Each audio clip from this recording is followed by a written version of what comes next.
Bonjour et bienvenue dans cette nouvelle vidéo. Donc je sais pas comment je vais la faire en format, mais les vidéos vont être de plus en plus courtes et vraiment à thème. Donc là on est sur du concret, la Méganitech, donc l'autonomie, la consommation, on va dire en plein été.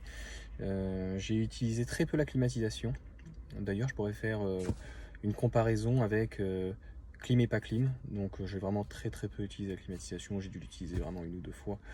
Je suis pas de base climatisation, beaucoup entre guillemets pour la maison. Mais dans la voiture, c'est toujours, je trouve, trop froid, trop sec. Quand on n'a pas le choix sur les grands trajets, qui fait 30-40 degrés à l'extérieur, ça fait du bien. Mais si je peux éviter, j'évite. Surtout qu'elle est vraiment très faible, donc il n'y a pas d'intérêt. Je laisse ouvert la vitre. J'ai le soleil qui donne juste derrière, c'est pas terrible. Donc concrètement, en autonomie, j'ai fait 50% de la batterie. On est à 340 km au bas mot. J'ai roulé comme je roule d'habitude, on va dire. Normalement, ça veut rien dire. Ce qui est marrant, si on peut dire, c'est que là, j'ai baissé à peu près de 1 kWh par rapport au fait de l'avoir ramené la voiture. À peu près 100 km pour la ramener. Donc là, je suis à peu près à j'ai 426 km. J'ai déjà fait pratiquement 500 km en un peu plus d'une semaine. Donc c'est pas mal. J'ai fait donc voilà 170 km x 2, ça fait 340 km environ.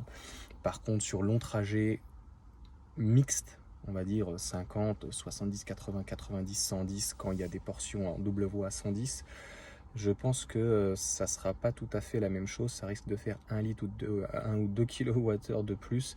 Ça veut dire que on prend le ratio 50% de la batterie, donc 340 km, ça nous fait, j'avais calculé, pratiquement un peu plus de 17 kWh, 17-18. Je ferai une nouvelle vidéo, va falloir de la force parce que pendant une semaine je vais m'amuser, si on peut dire, à me mettre en mode éco. Il est très agréable, alors il n'y a pas du tout de patate.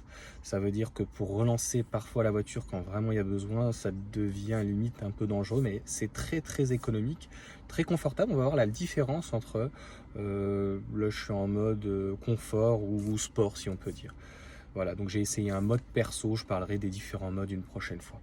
Voilà, donc 340 km d'autonomie, 17-18 kWh, c'est correct. Voilà, c'est ni nul, ni fantastique pour ce type de voiture.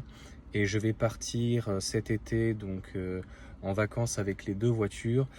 Et sur un trajet mix, il n'y aura pas trop d'autoroute. Ça va être très intéressant de voir le modèle Y. Moi, je le connais très bien, donc je sais très bien quelle efficience il aura.